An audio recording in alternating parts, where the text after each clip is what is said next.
Why don't you start by telling us how Morgan Housel redefines wealth in The Psychology of Money? That's a great question.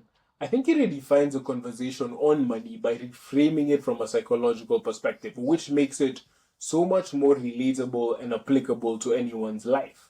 So, by now, some of us know all the different options when it comes to investment, but a lot of us don't understand our own psychology. We don't understand how our own psychology affects how we view money, but also the psychology of the people around us, especially in our formative years as we grow up. And the thing is, if we become prisoners to those experiences, then we can never evolve and really grow and preserve our wealth because times change, conditions change. Like if you were born at a time that's similar to when I was born, you'd realize that interest rates were really low, and that meant that money was a lot more accessible, it was a lot cheaper when you're talking about debt. So, a lot of businesses and individuals took a lot of debt, and besides, obviously, the huge disaster in 2008, they didn't have to pay many consequences from that. However, 25 years later, we are in a high interest environment or relatively high interest environment compared to when I was born, which means that our behavior has to change because the world is constantly changing and it's constantly shifting.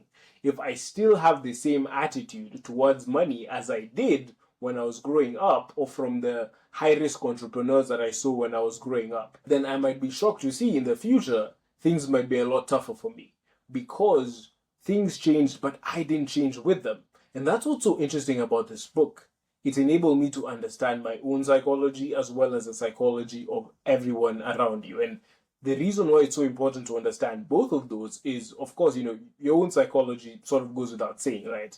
You don't want to make the same mistakes that you did make. So if you don't understand the source of your own biases, then you keep making the same mistakes. But understanding the psychology of crowds, the psychology of people around you, enables you to also not make mistakes that are popular. There's popular mistakes. We've seen it a billion times. People following popular trends, eventually they get burned.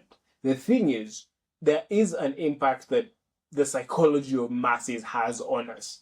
People say, I think it was Nietzsche who said that madness is a lot rarer in individuals, but it's a lot more common in crowds, and you don't want to be caught up in that. So that's why I think this book is super, super interesting. Hey, if you like that video, click somewhere to the right of your screen to watch the full unfiltered version. All the best and thank you.